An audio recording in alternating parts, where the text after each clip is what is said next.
Wide receiver rankings actually may be harder than running back rankings at this point because there are so many players that you want to start, but you have to bench a few of these names, right? Like at the very top, Tyreek Hill in his own tier now that you have no Justin Jefferson. Can we get an RIP in the live chat? But nonetheless, Tyreek, 13.5-point favorite over Carolina. We know this is the best offense in the NFL. We know that this is a situation where you are just going to be getting flooded with targets as that number one guy. Dropping down to tier 2, we will have Jamar Chase. I almost wanted to put Chase in the same tier as Tyreek, but I mean, Chase is technically the wide receiver 7 from a points per game perspective. Obviously, as Burrow gets healthier and healthier and healthier, we can be more confident in putting Jamar Chase up in that same tier as Tyreek Hill. But for now, they are 3-point favorites against Seattle. Should be a decent matchup. We're going to go Stephon Diggs at 3. They're 14-point favorites over the Giants, and typically you'd see a 14-point favorite and go, okay, well, I guess they're going to be running the ball in the second half, but it's Buffalo. Buffalo doesn't run the ball in the second half. They're going to be throwing it with the passing volume regardless. Well, Devontae Adams at 4. I know Adams on Monday night wasn't great, and no, Jimmy Garoppolo is not good. But ultimately, at the end of the day, Devontae Adams was dealing with the shoulder injury. We didn't even know if he was going to play. Should be healthier going into this next week, and I do think that you see a step backwards from Myers and a step forward with Adams. Now, Cooper Kupp will be our next wide receiver at 5. Yes, last week we did rank Puka ahead of Cooper Kupp. We were saying long-term, you would expect Kupp to be the wide receiver 1 here. I don't want to rank him as if he is 2021, 2020 Cooper Kupp, where he's going out there and leading the NFL in receiving yards, receiving touchdowns, and receptions. But he looks pretty damn close. Good matchup against Arizona. We will go Keenan Allen at 6. Keenan Allen so far is the wide receiver 2 from a points per game perspective, but also Keenan Allen has been put in the best situation imaginable, right? You had no Austin Eckler. You had no Mike Williams. Quentin Johnson hadn't done anything yet. Now you're going to get Eckler coming back into this offense. So if Eckler's coming back in, I do think that the targets dip down just a bit for Keenan, but still clearly a borderline top 5 option when you have no Mike Williams. And then A.J. Brown will be our next wide receiver. A.J. Brown's been a lot better than this in recent weeks. But with that being said, it is a tough matchup going up against the New York Jets. We know the Jets have a very bad offense, but ultimately on the defensive side of things, they still are really strong. You do have Philly as a 6.5-point favorite, but so I think we can be a little bit more pessimistic about A.J. Brown this week. Now, Amon-Ra St. Brown will be our next wide receiver. Sounds like St. Brown will play. I was surprised to see the fact that you actually only have the Detroit Lions as 3-point favorites over Tampa. I mean, still, ultimately, we would expect that Detroit probably wins this game. You kind of want Baker to be able to keep up, though. That way they are looking at the Lions throwing the ball in the second half, because this is one of those teams, unlike Buffalo, right, that will just kind of shut it down. And if they're up by multiple touchdowns in the third quarter, they will look to run the ball a little more. Now, going over to our next wide receiver, we are going to have to drop CeeDee Lamb down a tier. It's been very concerning. We just got a report coming out as well that Jerry Jeudy is saying, oh, yeah, we don't need to prioritize getting CeeDee Lamb the ball more. I mean, I like getting the ball to tight ends.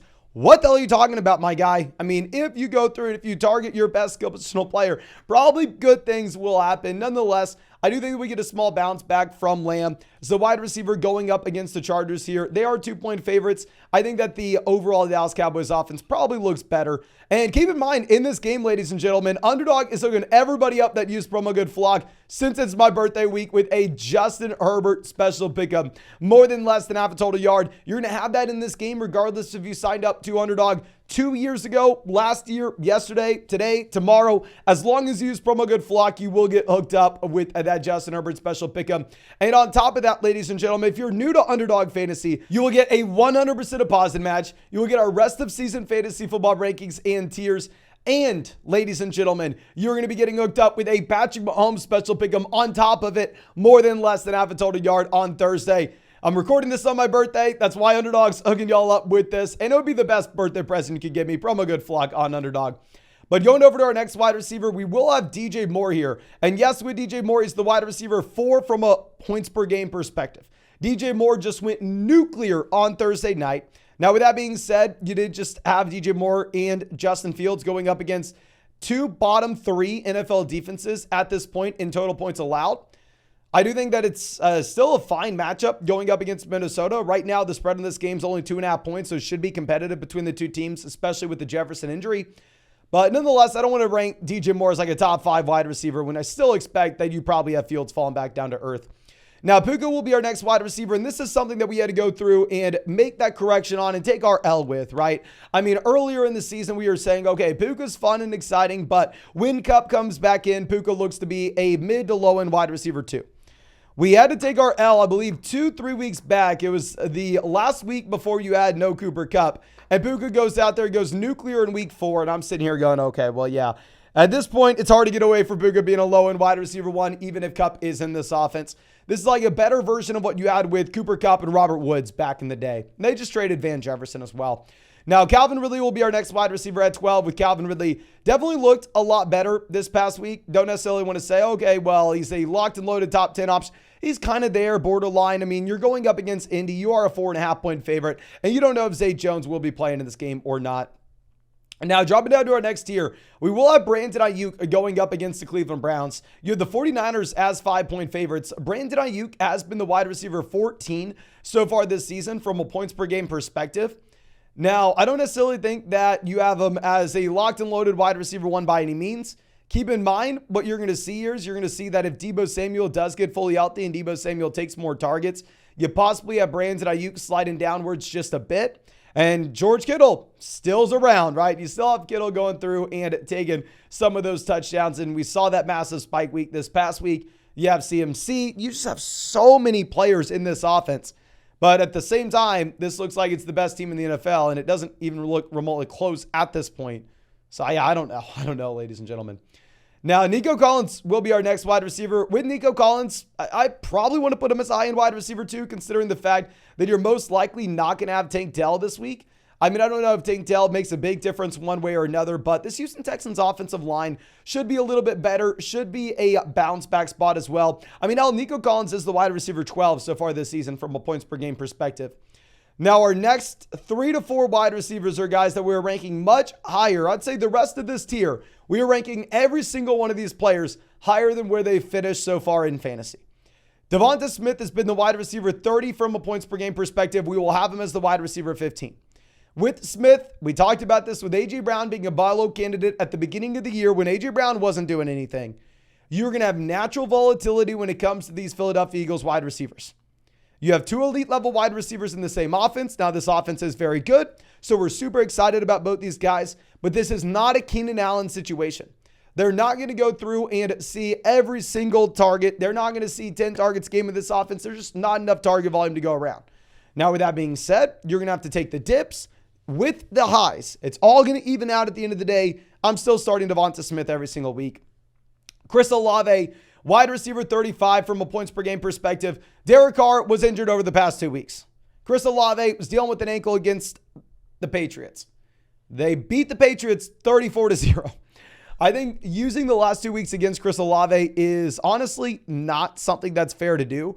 I think Olave will be much better going forward. And ultimately, you're in a spot where I think you can safely buy him low going into the Houston Texans game. Then Jalen Waddle, our next guy. I understand Waddle dealt with a concussion. Waddle hasn't had the volume. Similar spot to Devonta Smith, right? You're in an elite level offense. You have 2 top wide receiver talents. You are going to have the highs. You are going to have the lows. It's all going to average out at the end of the day. They are 13.5-point favorites. You have no Devon Achane in this game, which will be interesting. And that maybe they look to throw the ball a little bit more, but in reality, they're going to be winning so much they can run it anyway. Garrett Wilson will be our next wide receiver. Wilson, wide receiver 32 so far from a points per game perspective. With Garrett Wilson, this is a wide receiver that I don't necessarily want to say, oh, okay, he is a locked and loaded stud because you still have Zach Wilson as his quarterback. I understand they look decent against the worst defense in the NFL this past week. Naturally, that will happen. I understand that he had Zach Wilson in a random good game against the Kansas City Chiefs where they almost won. Maybe you can make the argument they should have won, yada, yada, yada. It's the NFL any given Sunday. Ultimately, we have seen an extremely large sample of Zach Wilson being a bum. Zach Wilson is still not good. Garrett Wilson, I mean, we tweeted this out yesterday or today, whenever the hell you're watching this, but if they got Kirk Cousins, Garrett Wilson would be a top 5 wide receiver. That's just not the case right now. Then going over to DK Metcalf, this is a wide receiver that I mean, people love because he's big, strong, looks like an alpha. And I know people always go down and say, Mason, why are you saying to sell DK Metcalf? He's awesome. He was not a top 24 wide receiver last year. He was not a top 24 wide receiver the year prior. He's had back-to-back seasons where he's been a wide receiver 3 from a points per game perspective. This year he is sitting at the wide receiver 22. I think this may actually get worse, however, if you consider the fact that he's had 23 targets in comparison to Tyler Lockett at 27. He's had 23 targets in comparison to Jackson Smith-Njigba at 20. Like, the efficiency has been sky high. I'm not a big Metcalf guy, even though obviously, the man looks like how I look like in my dreams. I walk around in my dreams. I'm 6'5", jacked like Metcalf, and I wake up and I'm in this body. But Jordan Addison, our next wide receiver at 20. With Addison, must start guy with no Justin Jefferson. I know KJ Osborne's had the larger role, blah, blah, blah. This is just the catalyst that propels the Jordan Addison breakout. We've seen the upside. We've seen the efficiency. All we need to see now is the volume, and I think it is lining up perfectly for him to have just that. Adam Thielen will be our next wide receiver. You're going up against Miami. You're a 13.5-point dog. It's a horrendous offense. So you can make an argument that it is a bottom 3 team in the NFL, right alongside like the Patriots and Broncos. You're getting a lot of garbage time volume. You're getting there every single week. So despite me last week ranking Adam Thielen as like a high-end wide receiver 3, I think you have to have him as a top 24 option at this point. Now, our next 2 wide receivers will be Mike Evans and Chris Godwin. Now, you've had these 2 guys on opposite ends of the spectrum so far in fantasy scoring. You had Mike Evans, the wide receiver 12 from a points per game perspective. Chris Godwin, the wide receiver 42. However, if you look at the volume for these 2 guys, super close together. Like, the volume is pretty much neck and neck identical. I think that, honestly, if I'm making my rest of season rankings, I'm not going to have these guys separated by that much. We will have to monitor the health of Evans. Michael Pittman will be our next wide receiver at 24. You have Gardner Minshew as the quarterback, but we've talked about this time and time again. Anthony Richardson, definitely the best quarterback on the Colts, right? Anthony Richardson, definitely the best quarterback in fantasy as well. But ultimately, a lot of that has to do with the fact that he is a great rusher. He's going to monopolize those points. You don't have to worry about that with Gardner Minshew in. So even if, say, Gardner Minshew comes in and the Colts are a little bit worse overall, Michael Pittman still stays the same in your fantasy rankings. We will have Deebo Samuel at 25. Honestly, you know what? Let's move Deebo up. And if you ask me in a live stream this week, Mason Deebo Samuel or Mike Evans, Mason Deebo Samuel or Tyler Lockett, I could literally go through and I could change my mind 100 times on these rankings, especially as we get to this tier, which is why it's so difficult to make these rankings lists, because I know it looks like, oh, it's clear cut and it's easy. When we see Michael Pittman, wide receiver 25, and Tyler Lockett, wide receiver 28, you just start Pittman over Lockett. In reality, all these guys are so close. I want to start all of them. And that's why we always say, if you ask me in a live stream, should I trade Kyron Williams for wide receiver X? Go, man, if we're selling a running back, we probably need to be charging a premium, because running back, you have the issue that you run out of guys to start almost immediately. Whereas at wide receiver, there are just a zillion players I want to get in our lineup. Like Amari Cooper, I feel bad about having Amari this low, especially if Watson's going to go this week. But ultimately, you're going up against San Fran. We know San Francisco has the best defense in the NFL. I don't know how excited we can be about that. You have Jacoby Myers at 27. Myers is the wide receiver 15 from a points per game perspective. He's just going out there and absolutely crushing it. But if Devontae Adams is fully healthy this week, can we go out there and can we say that Myers is a wide receiver we want over Deebo Samuel? Probably not. I don't know. Tyler Lockett, wide receiver 28. He has 27 targets compared to DK Metcalf at 23 this year. Obviously, Metcalf's been the more efficient wide receiver. Lockett's the wide receiver 41 from a points per game perspective, but I think Lockett is a completely fine start against Cincinnati. Then dropping down to our next tier, we're going to go DeAndre Hopkins, Zay Flowers, Christian Kirk. All these guys are players that I want to start as well. Like, if you're looking at this, Hopkins goes out there. He has a fine game this past week. Obviously, a lot of this has to do with if you're getting Treylon Burks or not. Zay Flowers comes out. Zay Flowers just dominates in targets. It looks like Rashad Bateman's getting benched. It looks like Odell Beckham Jr. can't stay healthy. Zay Flowers continue to get better. I'd love to have him higher than this. Christian Kirk goes out and he cements himself as a wide receiver in 2 wide receiver sets in Jacksonville, where it doesn't really matter if Zay Jones is playing or not. It's not like Christian Kirk's only going to be the slot wide receiver like we saw in week 1, like we saw in the preseason, and like I was worried about going into last week, but he proved himself this past week. T. Higgins here at 32, we can say, okay, we'll actually move Higgins one spot below this, but with Hollywood Brown, you could say, oh, okay, well, he's going up against the Rams. It's a whatever matchup. The offense is horrendous. He's been the wide receiver 20 from a points per game perspective. I just don't know what realistically the ceiling is from a week-to-week perspective. And then T. Higgins, you want to get him in saying, oh, okay, well, if he plays, Burrow looks healthier. We just saw what Chase did this past week.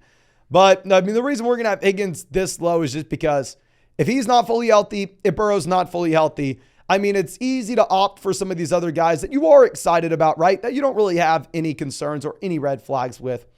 Now, dropping down to our next tier, we're going to go Jerry Jeudy, Cortland Sutton back-to-back. I mean, going up against KC, Denver's going to have to throw the ball with aggression on Thursday night. But still at the same time, I don't want to say, okay, yeah, it's an easy situation to go through and start these wide receivers because ultimately at the end of the day, I don't know. I mean, what can we be excited about? Can we be excited about Russ? Probably not. I still have Jerry Jeudy as the wide receiver 1, but they're the wide receiver 42 and 55 this year from a points per game perspective. We'll have KJ Osborne next in. I mean, with Osborne, you have no Jefferson, so he's going to be an every down player, just like what you have with Jordan Addison in this offense. With their next wide receiver, you have Gabe Davis. And honestly, Gabe Davis, we're going to move to the top of this tier. I know we're changing this around, but you can hear me. I've sat here and I've worked on these rankings for hours, and I still can't get them nailed down. Gabe Davis, the wide receiver 13 from a points per game perspective. Gabe Davis is a pseudo touchdown dependent wide receiver, but with that being said, you play in one of the best offenses in the NFL. So if you were ever going to want a touchdown dependent wide receiver, it's probably in Buffalo. Terry McLaurin, our next guy. Sam Howell looks horrendous. And it's crazy that this past week you had a zillion passing yards and passing attempts for Sam Howell. You were in just straight up garbage time mode against the Chicago Bears the entire game. But at the same time, they're not getting Terry McLaurin involved. They're not getting Jahan Dotson involved. Terry McLaurin could still be a borderline like wide receiver 3 for you, but I mean, Jahan Dotson, you can just cut at this point. Drake London, our next wide receiver. Wide receiver 48 so far this season, right? I mean, this is a spot where you don't really want to play Drake London in any game outside of one that they may have to go out there and they may have to just drop back 30 times and play catch up like they did this past week against Houston. And going up against Washington, they're 2.5 point favorites, so they're just going to run the ball. Then you have Michael Thomas at 40 going up against Houston. With Michael Thomas, I mean, if Olave missed, obviously it'd be much higher than this, but Michael Thomas, wide receiver 49 this year. And we're going to go Joshua Palmer here at 41. Like Palmer, you kind of want to say, okay, well, you had the role, you had the target share this past week. 2 weeks ago, and you had no Mike Williams in this offense. But now you had the bye. I mean, we know historically speaking, you are going to get sometimes these teams coming out of the bye week getting their rookies a little bit more involved. So I think there's an outside chance we see a little bit more Quentin Johnston here than what we saw last week. But I think that's all we have for you in this video. If you have not done so already, please go down there, drop a like, subscribe to the channel if you play fantasy football, and please take advantage of what we got y'all hooked up with for my birthday on Underdog.